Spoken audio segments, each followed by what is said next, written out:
Hey, good evening, everybody. It's Steve with Real Progressives.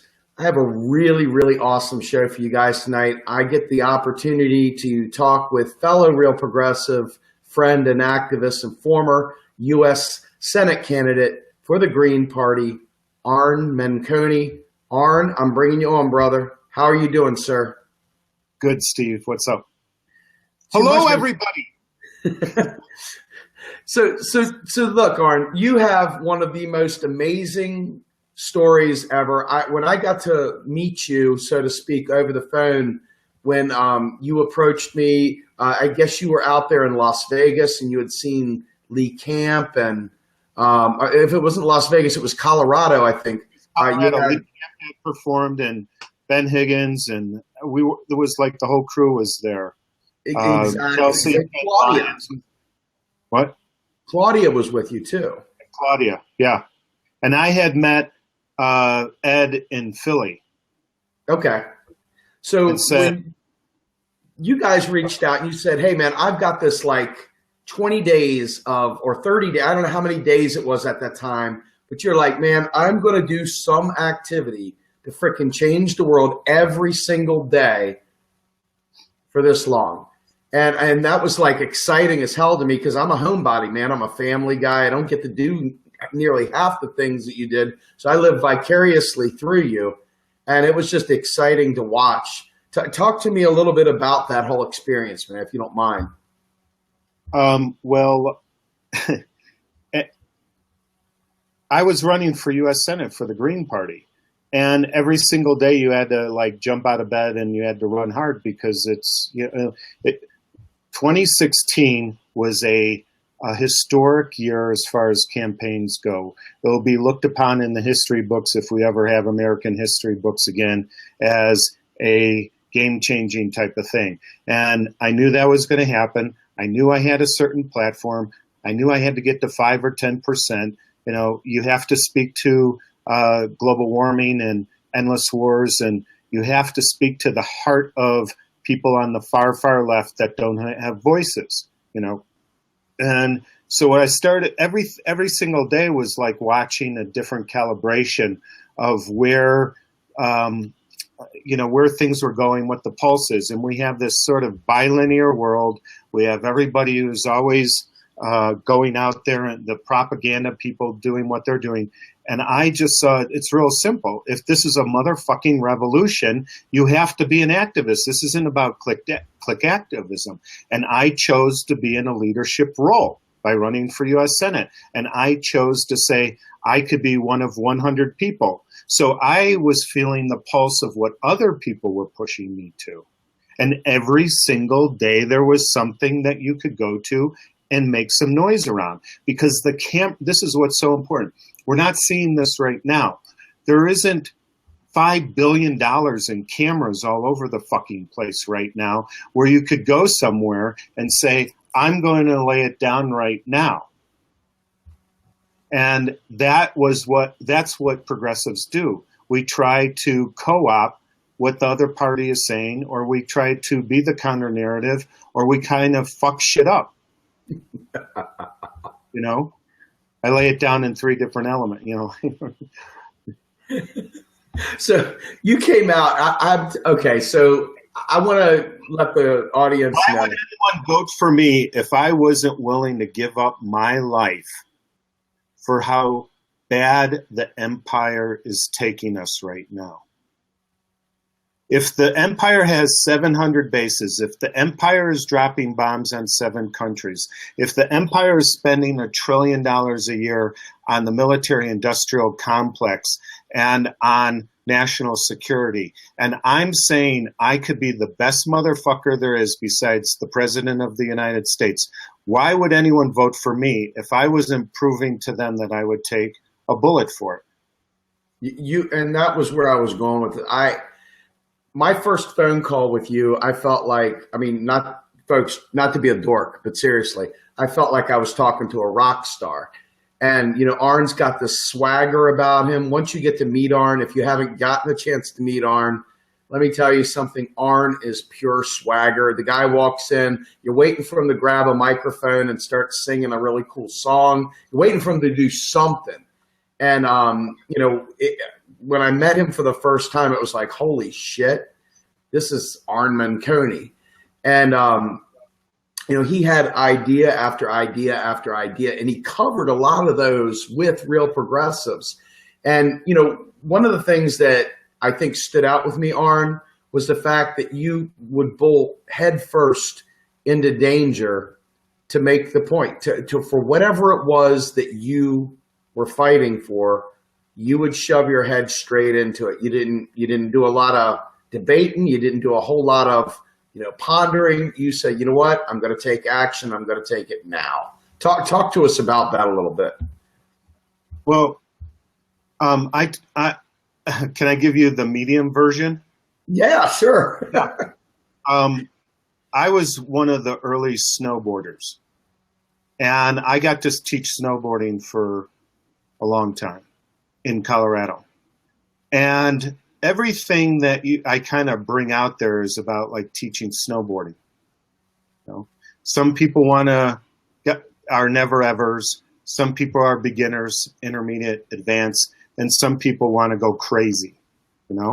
So I have to accept the fact that the calling has put me in front of a microphone or in front of an interview with you or those type of things. And that comes with a great deal of time. I mean, it wasn't like this is how I, popped out of college. And so you're watching everything, and you also have to be very, very, very attuned to your environment. Because the environment is going to take you where you need to take things. So it wasn't Arn Menconi's going to jump in the reflection pond. It's what did the speaker before me, before them, what are the people in the audience saying? We were on the steps of the Lincoln Memorial. I'm just some Italian kid who grew up on the south side of Chicago, and I'm on the steps of the Lincoln Memorial, with one of my first memories being Martin Luther King standing there. And I wasn't there to just, pass the basket and say a bunch of kumbayas. So it felt like the energy of everything coming together. If you, and I implore people to do things with Code Pink, because Medea Benjamin is an amazing coach and an amazing person who's in activism. And when you work with her over a period of time and you get to watch what she's doing, the timing is so important. And part of that is not thinking about what you want, but feeling what the callings have always found me. I have never looked for the calling. I tell you what, I mean, seriously, folks, if you didn't get a chance to watch Arn, I thought that I was being edgy, but as I watched him, he was going up. I don't know if you were right before me or right after me or somewhere in there. I'm sitting right behind Arn, and I'm gripping. I know he's about to push us to a place where I'm not quite ready to go. And all of a sudden, Arn's got his, I'm about to sing for Aerosmith outfit on. He looks like he is ready to take the world by storm. And I see him throw his arm up and point to the reflecting pool. And I said, uh-oh, here it goes. And sure enough, later on in the thing, you took everybody out there to the reflecting pool. I mean, the thing about that was, if you recall, if we want to really go right into that, is all I did was stand up 10 or 12 people. And if you recall, they were between the ages of 15 and 30, most of them. And I said, do you want to go and lay down in front of the Lincoln Monument, or do you want to jump in the reflection pool? Now, clearly, I did not want to be the guy who jumped in the reflection pool. And I grew up in the land of Lincoln, so I kind of like this idea of getting arrested in front of. And then people were murmuring in my ear, "Do you fucking realize that if you do this, you're going to shut down the gig that we have here and everything else that we're doing?" So you throw it in your sausage grinder, and the kids wanted. I'm sorry, the inspiration No, seriously. Our future, the inspiration, they voted to jump into the reflection pool. We didn't want, I thought, well, we have to make this is entertainment. We have to make everybody feel like all of us are going to drop everything that we're doing and jumping into the reflection pool. Because, I mean, I'm no, rocket scientist, but people under 30 have been lied to every single which way you can, and they want authenticity. And so we knew, like, we were doing audibles all along the way, and we knew it was going to be later, but we had to keep that edge up. And you always have to have this Buddhist sort of like, I have to go to enlightenment like my hair is on fire, like I would be going to walk. I'm sorry, you have to find enlightenment like your hair's on fire and you're trying to run for water. You have to run for activism because you're trying to save people's lives.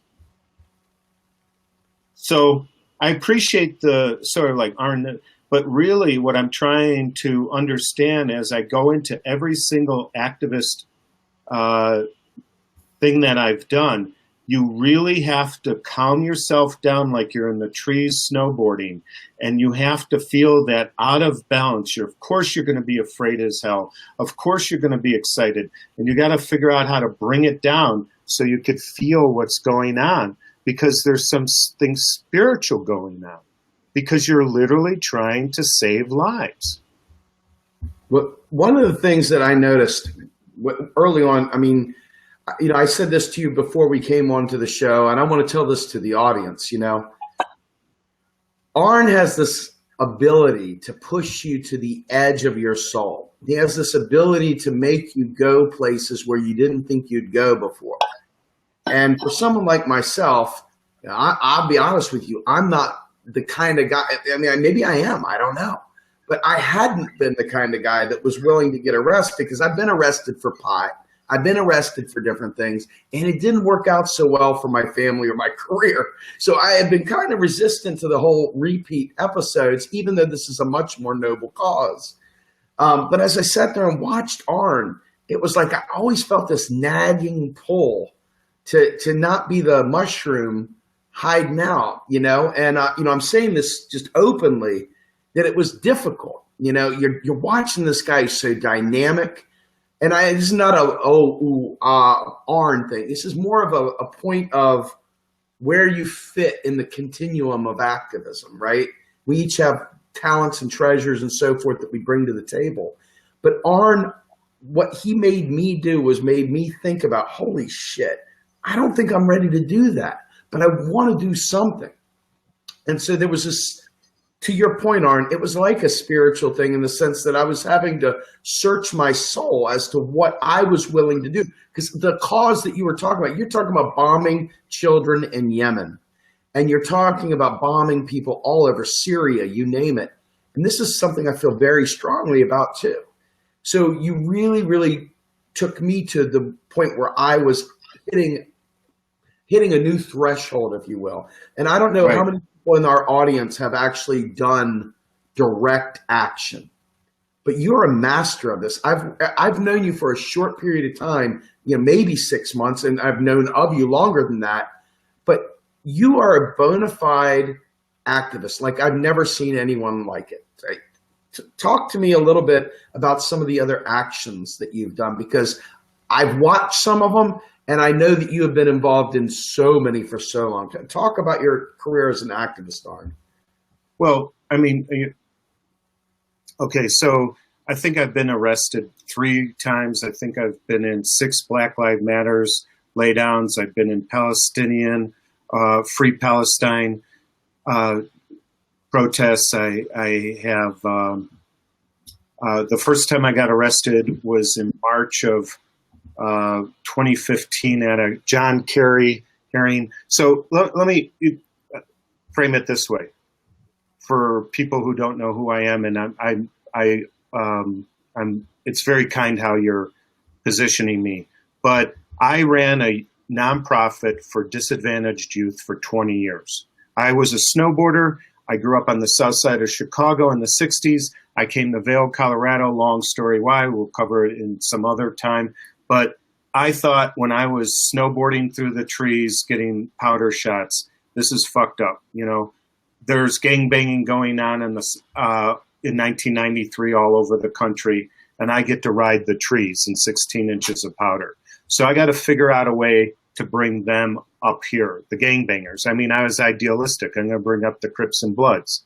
You know, I'm going to bring up Palestinians and Israeli kids, and I'm going to teach them how to snowboard, and they're going to feel what I feel, and bada bing, bada boom, you know? Well, it never works out that way. So what happened was, over the course of many years, I developed a national charity, and at some point, when you're a snowboarder, you're saying, and you're trying to raise money for kids to snowboard, they say, well, you can't tell them you're just taking them snowboard. So I studied all the outdoor experiential learning organizations like Outward Bound, et cetera. And I didn't like what they were doing. They were saying, we'll take you out into the woods and your life will be changed. And I said, that's a bunch of bullshit. I've been out in the woods and yeah, it's great, but it doesn't change your life. So we ended up creating a curriculum that's based on ethics and on social justice. Every single, and I'm sorry to be boring here, but every single social justice person understands that you have to figure out where your core values are. You have to be able to do the work in order to be outside of your comfort zone in trying to bring something called justice to other people. And what I got to do was teach kids for 21 years what the fuck that meant. And the kids taught me how to push myself to a higher level. And I had deans from universities on my board, like Harvard and NYU and that, and they would teach, you know, it's like, you're talking about a very, very, very long process. Well, what the kids essentially, the bottom line it, when Syria kids were going into refugee camps, I was taking at-risk kids and saying, just because you're at risk doesn't mean you can't help Syrian kids. They didn't know what that meant. I ended up taking kids out to the East Coast, meeting Elizabeth Warren, other things like Thomas Piketty, who I'm sure you're familiar with, and they pushed my game up to them when Obama went back into the Middle East to say we were going to fight ISIS. I said, this is stupid. We don't have an authorization for military force. There was a 51-day war against Palestine. Palestinian kids were getting killed. I started to speak out about it, and I lost my job speaking out about it. So I had the background and the fortitude and the wisdom to understand how to take that into a much, much bigger place. And so I went in, and this is where the joke's coming for those of you who are bored out of your mind. I went in, I started getting under the wings of Code Pink, and I'd have 75-year-old, 80-year-old ladies saying to me, it's okay if you're afraid. And I would be thinking in my head, bitch, I fucking race mountain bikes. I drop off of cliffs. Don't call me fucking, like a pussy. And they would get arrested. And one of them said to me, you got to learn how to listen to your heart in these moments.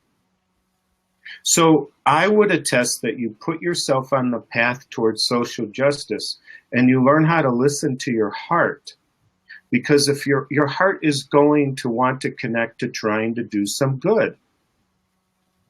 I would start there if I was somebody who's thinking, how do I decide I'm going to, it's not about whether or not I'm going to get arrested or not get arrested. It's about learning how to have your values precede your insecurities and the things that are stopping you. If it's the police, if it's that, oh my God, Medea knows more than I do, I should not do that, whatever it is. I'm not good looking enough, I'm not rich enough, I'm not articulate enough, whatever. And you always are there in that moment and then something presents itself.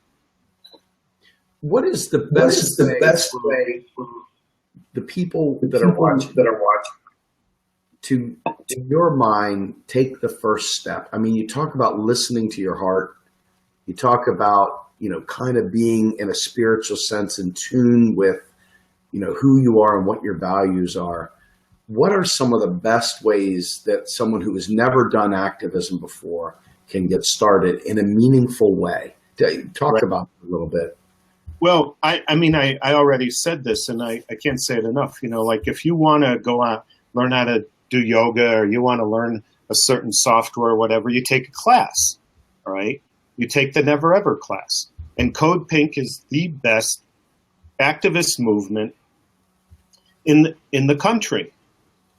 And it's a just add water kind of group.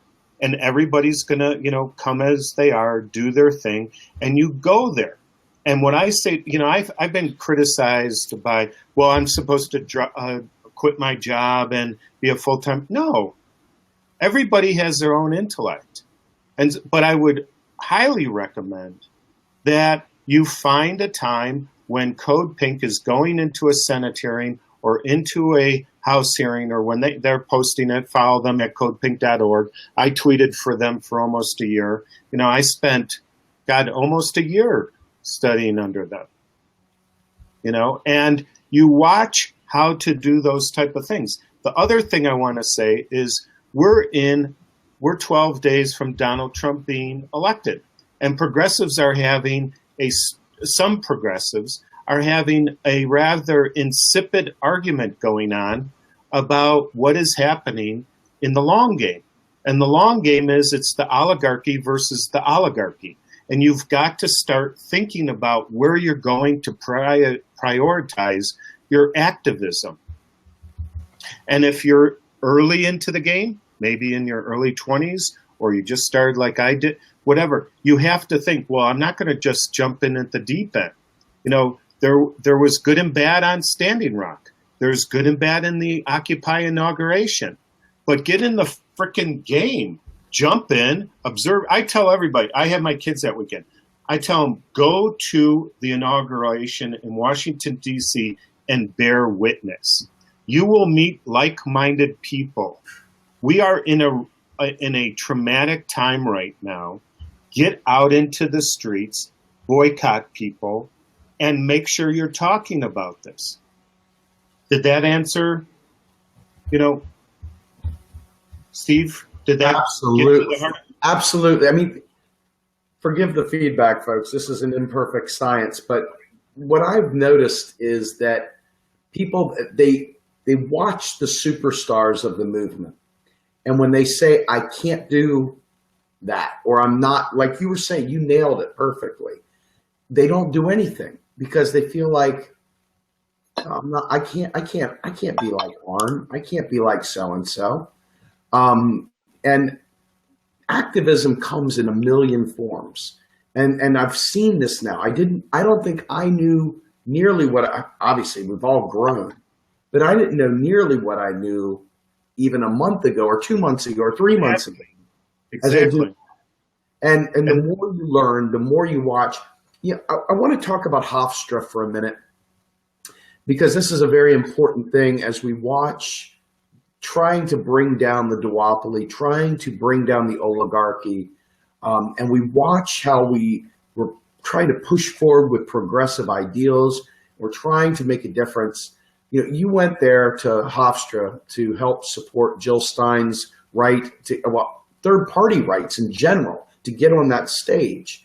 And that was a pretty big deal. A lot of us were sitting there watching from afar and just taking note. I mean, they really got us by the short hairs, and you guys said, hell no, we're going to fight this anyway. Talk about Hofstra for a minute, Arn. All right. Somebody's recommending, Steve, that if we turn down our speaker level when we're not talking, it might get rid of the feedback. So let's see if that works. Thank you. Well, Hofstra was one of those, it was a 45-day march of every day I promised as a U.S. Senate candidate that I would do some version of an direct action. And Hofstra, you knew, was going to be the first debate with Jill Stein and with Hillary Clinton and Donald Trump. And so you knew you wanted to go there, and you were hoping that there would be hundreds, thousands of people who would lay down because all the cameras were going to be there. And it was the big show. You know, it was like like a Super Bowl. 22 million people, I think, watched. 25 million people watched. The takeaway from that is we live in in all of the direct actions, when I walk away from them, here's what I've been thinking a lot lately. Number one, you got to think twice, Arn, because now it's a felony. Now it's not a misdemeanor. And you got to make sure whatever you do is going to move the needle big time. Number two, this is a Stasi state. The amount of money that is put into a Hofstra, that is put into a Philadelphia, that is put into a Standing Rock in order to stop us from what we're trying to do is the new normal. I mean, you know all this, but let's repeat it. They're militarized in their gear. They have ways of knowing what we're texting and what we're sending out.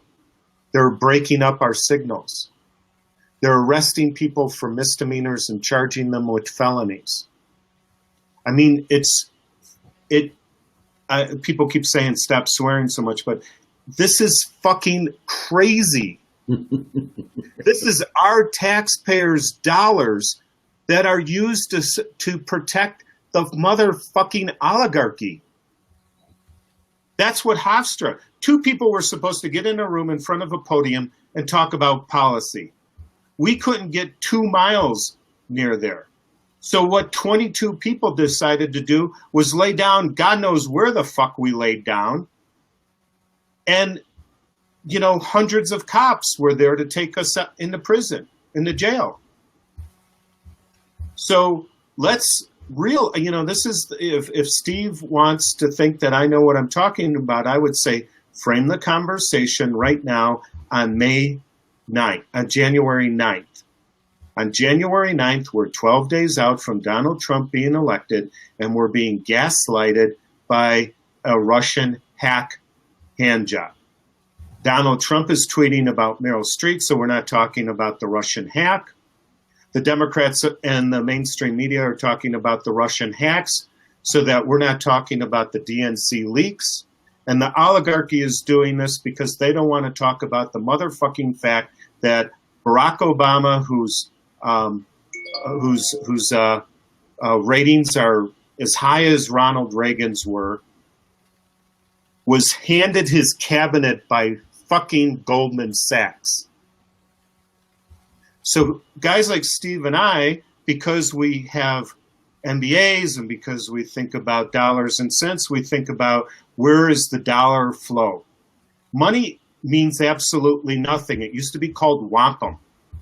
Now somebody turned it into a U.S. currency, and it's a sovereign currency, and we have 700 bases around the world, and we have decimated a third of the world so that our sovereign our sovereign notes could be worth so much money that our stock market goes up 14% in the last year. And this is all because people are able to raise billions of dollars to lie to us. Can we record that and turn that into a rap song? I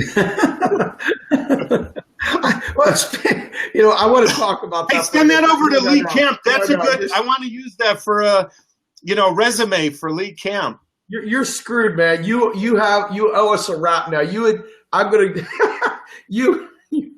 put up you were going to try and do a rap off, and I talk to us about this rap challenge you were putting out there. That was pricey. No, the challenge that look, I'm obsessed with the news right now because you have children and I have children, and I have a 10 and 12-year-old. All right. Okay. Yes. I'm like Chris Hedges. I don't have hope. I have children. Okay. Amen. And we have a global corporate mafia or an inverse totalitarian state that's running shit. And everybody all of a sudden is in this sort of like moment right now because it's January. We're, like seasonal disorder complex. We've put on weight, whatever it is. We didn't get what we wanted for Christmas, and we're, that kind of shit. And we have to kind of think about the fact that there are people who make a lot of money right now realizing where our moods are. And so,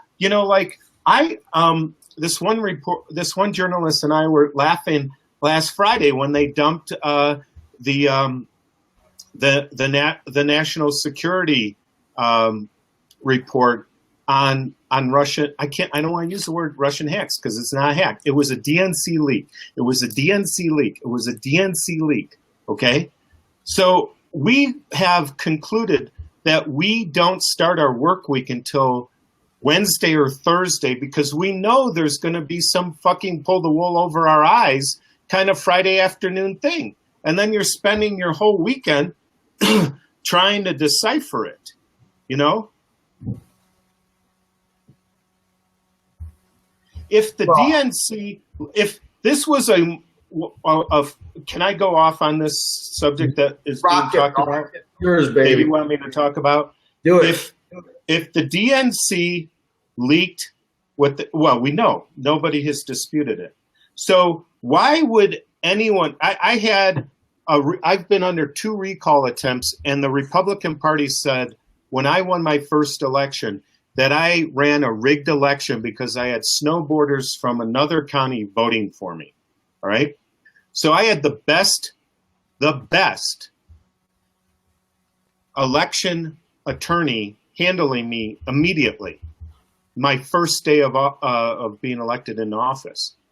And the first thing he taught me was they're not going to do anything, even if you were dishonest, because they would unravel the state representatives election, the state senators election, etc. So when John McCain or anybody says we're going to go back and indict Russia for messing with our elections that are fraud elections that Deb from Insane Progressive is doing a brilliant job explaining, and everyone and this cross-check voting is explaining with Greg Palast. This is, and Lee Camp, this is, we know that we're progressives. The other part that we don't know is that we know that if they had to go back in time, they would have to unravel an election. So what they're really trying to do is create another boogeyman in order for the security, for the budget to go up with national security. They're going to increase sanctions. They're going to try to create more surveillance state type of techniques. And they don't want Russia in order to have a leg up because we're trying to push NATO is right up Putin's ass. So let me ask you a question. Russia hasn't been a communist country at all in forever, and I don't know that they ever really were.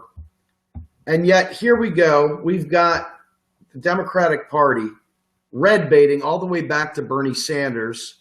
They talked about Bernie and they tried to paint him out to be, this Che Guevara wannabe. And then now when Jill goes out there, they try to paint Jill out to be a Putin surrogate.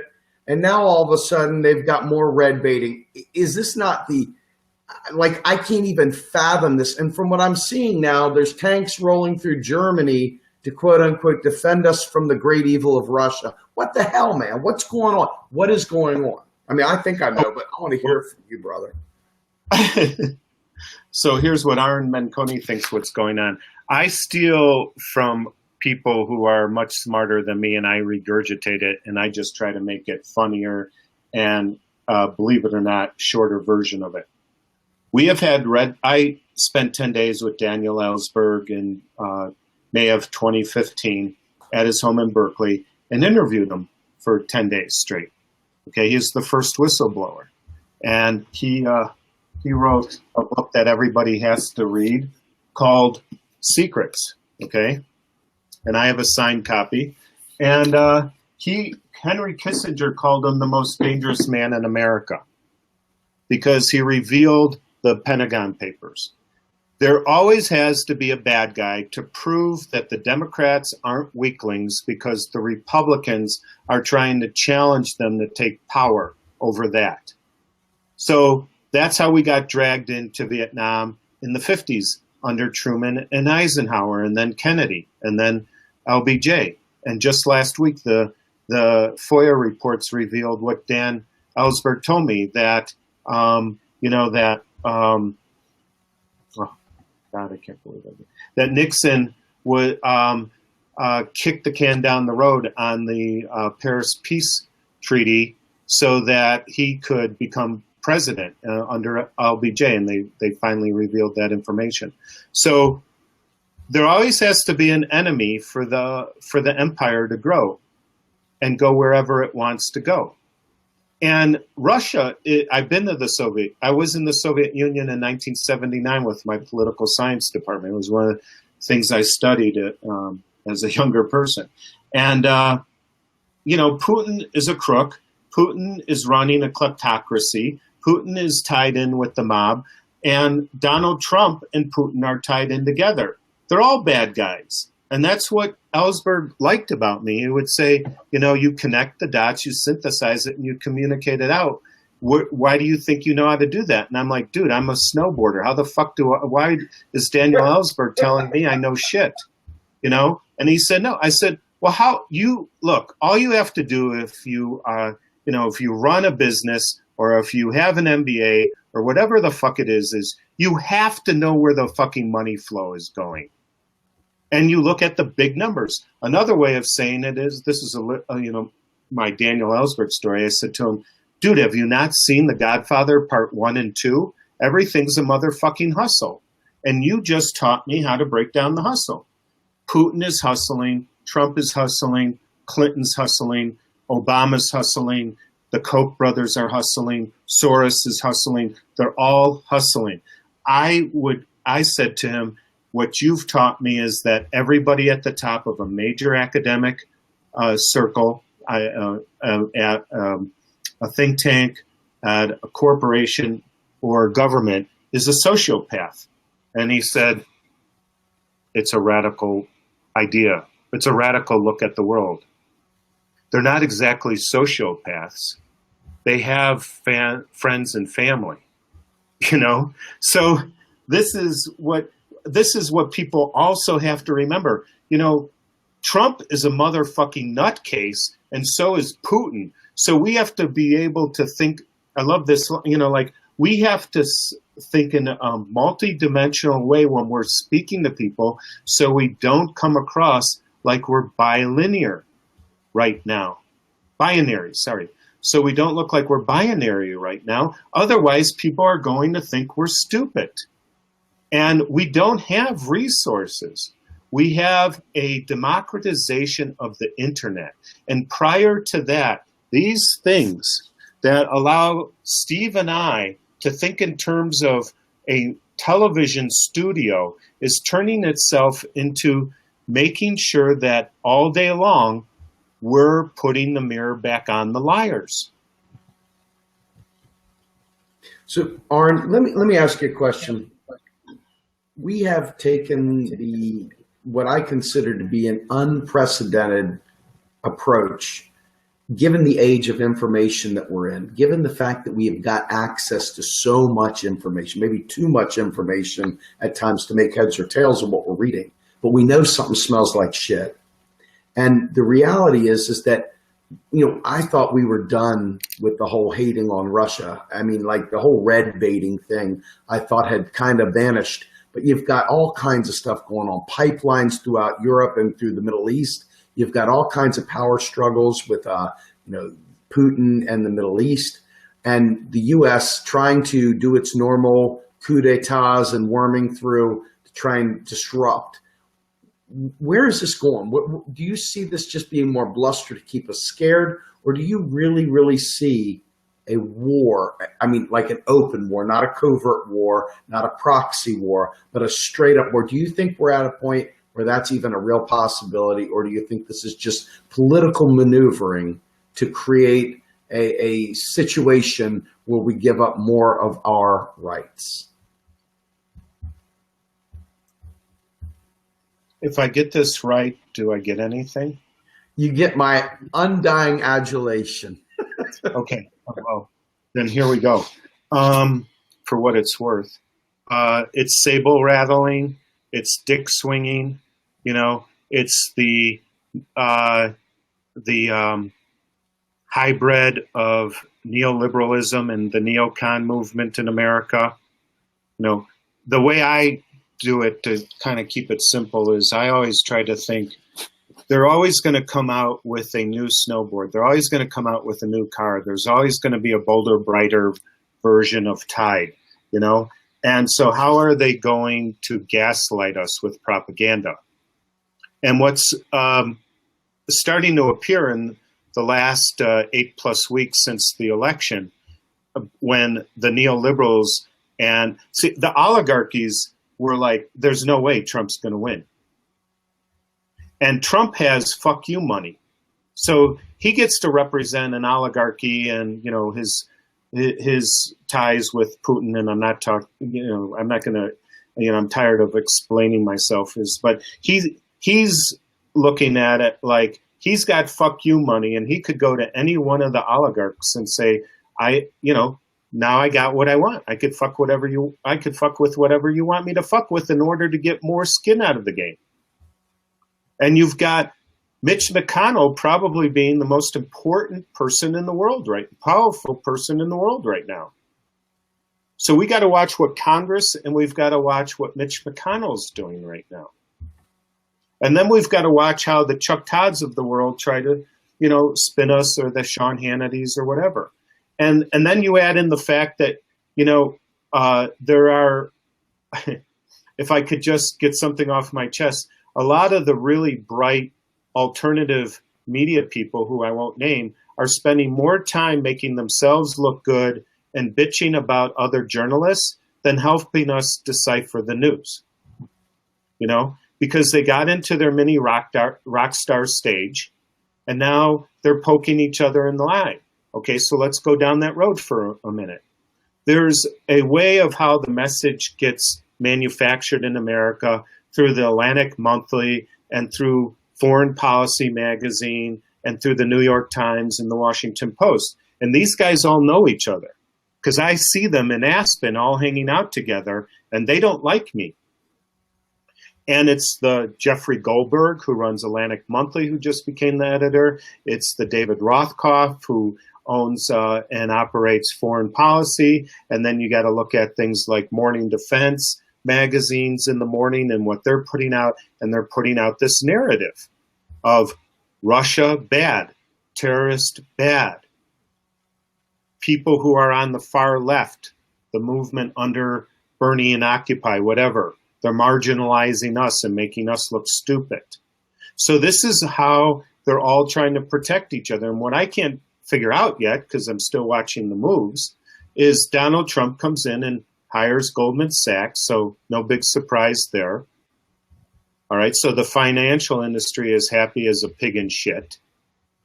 Then you look at the oil and gas industry. They're happy as a pig in shit because Hillary would have done the same. Donald Trump would have done the same, that kind of stuff. Then you're going into looking at the healthcare industry. Now that's a big fucking question mark because the Republicans have they're almost checkmated into their next move. Because if they fucking repeal Obamacare and 23 million people get pulled off the rolls, they know that their congressional elections in 2 years are fucked. So they have nothing to go to. You can't put in a competitive market when healthcare industry is anybody's guess where it's going to go. And then you look at big pharma. Trump's going to take care of that. And the big question mark, and I'll give it my best guess right now, is foreign policy. And what Obama's doing is lining up with Putin on half of the pieces on the chess table right now. He's saying our alignment together can look like we're going after the ISIS movement or whatever, however you want to look at it, okay? But what is really going on the playing field is you have proxy wars between Russia aligning with Iran, the United States aligning with Israel, Saudi Arabia, Turkey, Egypt, and the other Arab states, or the Sunnis versus the Shiites, with Russia lining up behind the Shiites and the United States lining up behind the Sunnis. Okay? And so what we're seeing happen played out in Syria And what we're seeing played out with Trump is saying, this is very interesting because all they really want to do is make a bunch of money in arms sales. They don't care if they're killing people or whatever, but they want to sell as much weapons. They want to destabilize the Middle East, and they want to control the oil flow. And that's why I use oil flow as the last piece, because Russia depends on oil sales. And right now, with where Trump is and where Russia is, it can't be the same thing in 6 to 12 months. You know? Am I getting a little too foggy here? Not at all. Not at all. Because so much of our foreign policy has been directed around the petrodollar. And now I'll toss it back to you. If you could kind of help me read the tea leaves on the fact that there's 2 pipelines that they've been fighting over in Syria, that Dick Cheney and Murdoch and Rothschild are on the board of directors of the largest energy company in the world that has oil and gas rights in the Gaza Strip. Genie Energy. If you go and just study Genie Energy alone, and you look at where their holdings and operations are, you could pretty much predict where our foreign policy is going. But now, if in fact Donald Trump has close ties to Putin, it's going to be very interesting as to what kind of wars we're going to get into. I don't think they have to have wars. They have drones. They just sold 8 new nuclear submarines for $350 billion. They're going to continue revamping the nuclear arsenal. It's just like, what's your bottom line margins on the hardware for military, national security, and oil and gas? And so the pressure points is what is Russia going to do if it's not selling oil and losing money? Russia is going through a really, really hard time right now, and that's not being communicated or reported on. So I guess my question to you, and we have like 5 minutes. We give this a nice time. My question is this. To what degree does the United States have even a functioning democracy? How much of this is show, Arn? How much of not just the dick wagging, not just the saber rattling?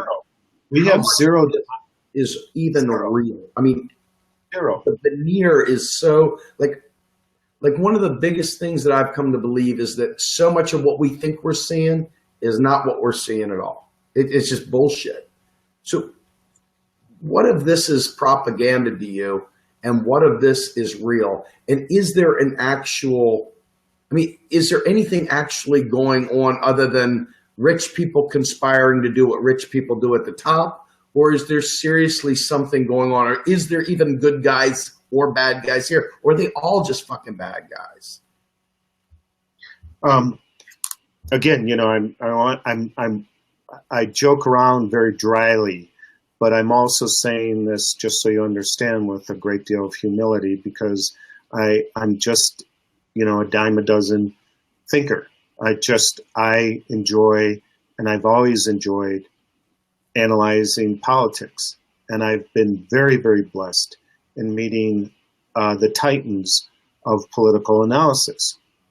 And to answer Steve's question, what I would say is maybe we could tack it in like an anecdote that's kind of humorous right now, and then we could almost reframe it.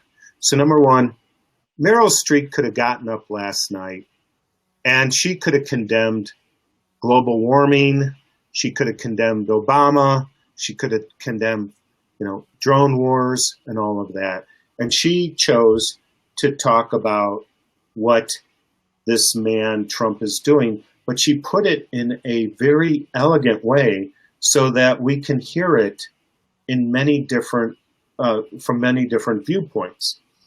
And so, but that's where she is coming from. She's coming from Hollywood, or lives in New York. She's played a long game. She's obviously a very bright person, and she has identified in her opportunity to speak to millions of people, this is what I think is the message that has to be delivered right now.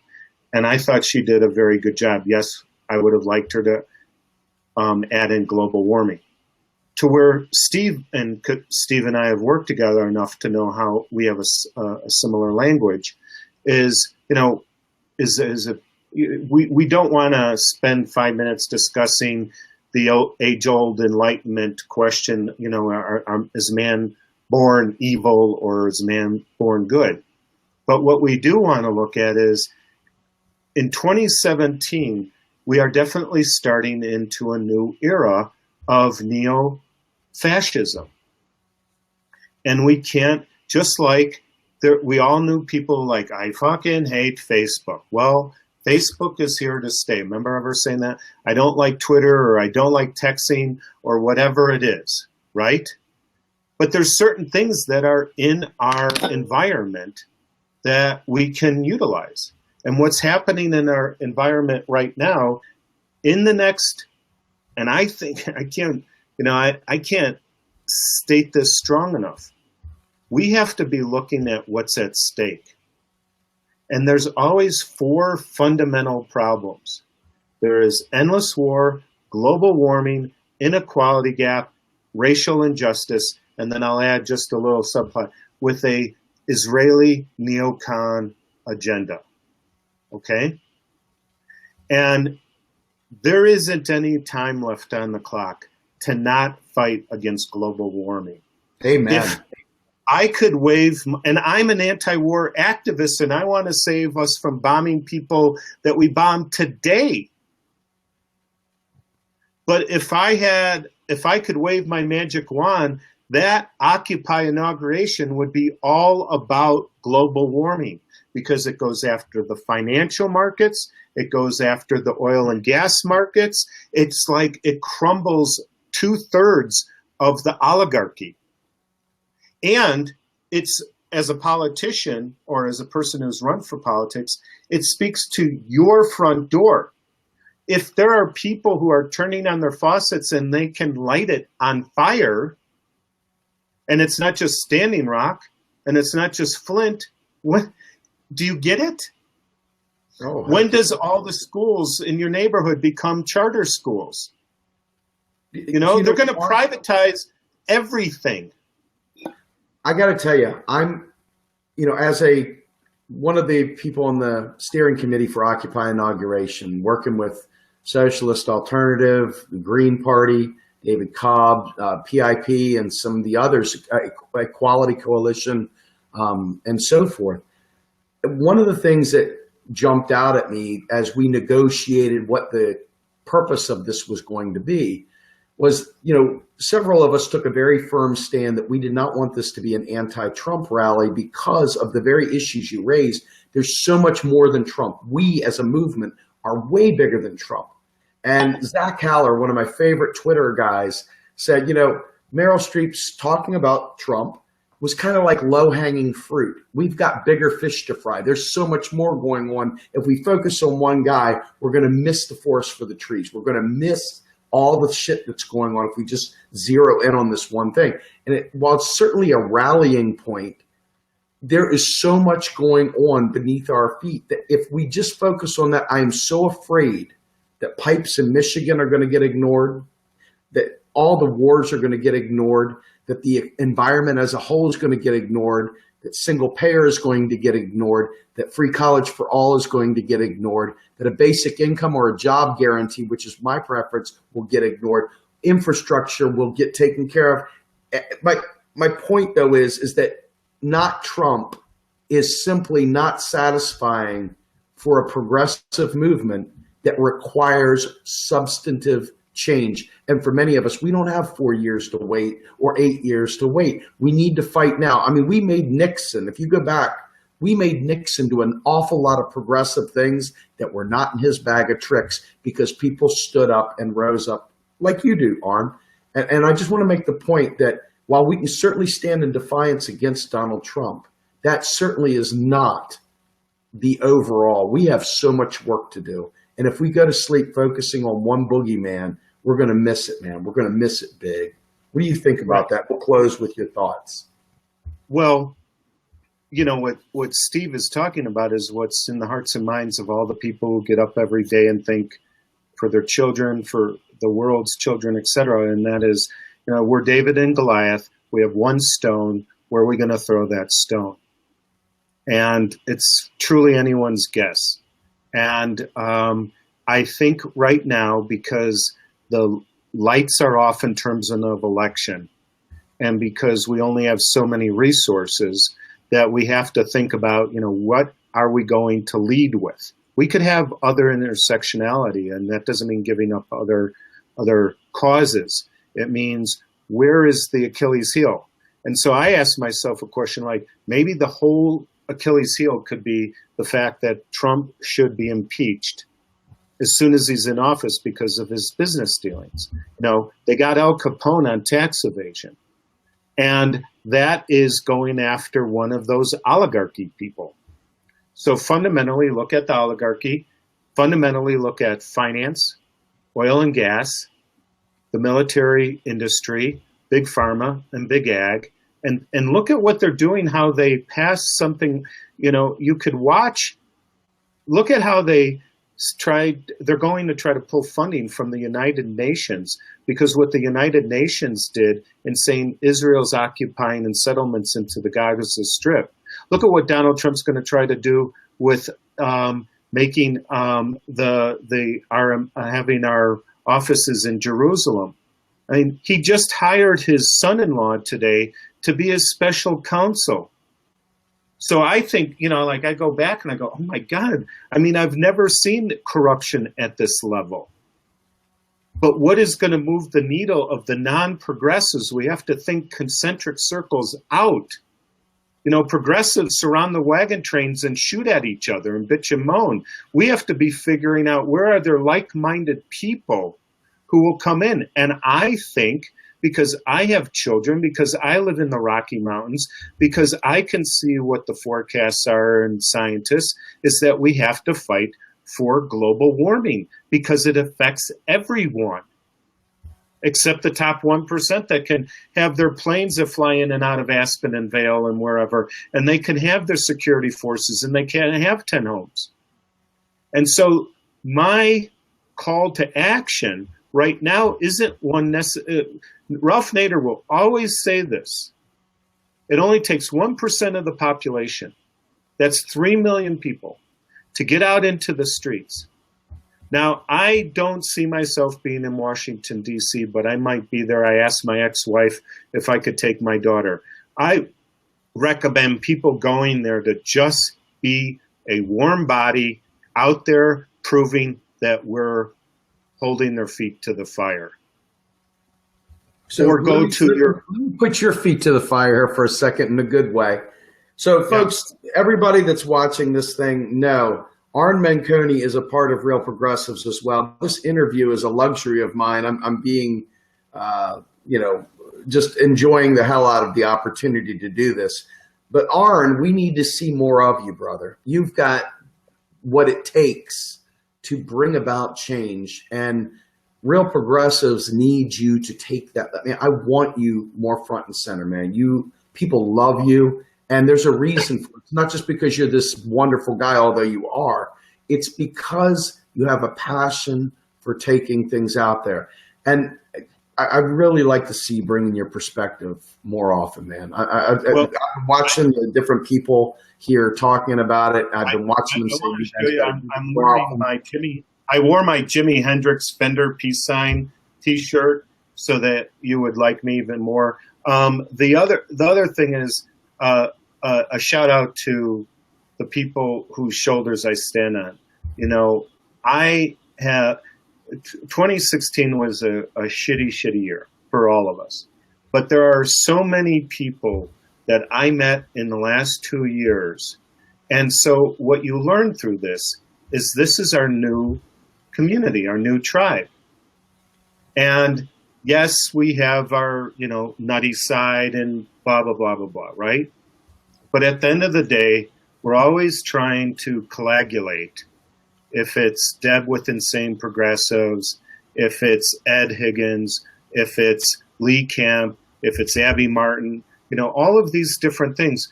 I think, I got to be in the beginning of the snowboard movement, and I chose to create a charity around it. I got to be in the early days of the punk rock movement. This is a movement of great proportion. And I believe it's because we have the democratization of the internet for now. In order to put our ideas out there, have somebody tell us we don't know what the fuck we're talking about, or that we're right on, or see something new and bring it together and start. Because I'm 57 years old and older and almost died in a car accident coming back from Standing Rock, would say, do it fucking now. Stop looking at the fucking glasses half full and start half empty and start looking at it as it's half full. Because what's next? I didn't expect Donald Trump to get elected. I thought there would have been a little breathing room in fighting against Hillary Clinton. I don't want to think that the Green Party's all that, because I've been in the Green Party and I know there's issues with that, and I don't think we have 2 years, 4 years, whatever. I think we have to make sure that right now we pick the issues that I talked about, global warming, and I forgot the third one, and we talk about that in one voice. And then we go to the next thing. And we still have time for the rest, because I have snowboarded through sick trees in Colorado, and activism is more exciting, more fun, and you meet cooler people. Arn, with that, I'm going to go ahead and close this out here real quick. I want to thank you very much. Again, your seat's always warm, sir. You can always come here and you pitched me a story. You want me to do something? I asked Steve. I said, "What do you want a story on?" I only like talking about the budget, the defense budget, and foreign policy. And he says, he throws me like this physics question. Like, I'd like you to break down the difference in agendas between Syria and Yemen and where it's going forward. And I'm like, okay, all right, I'll get back to you in a week when I think I could say something that no one else has said on that. So I appreciate the challenge.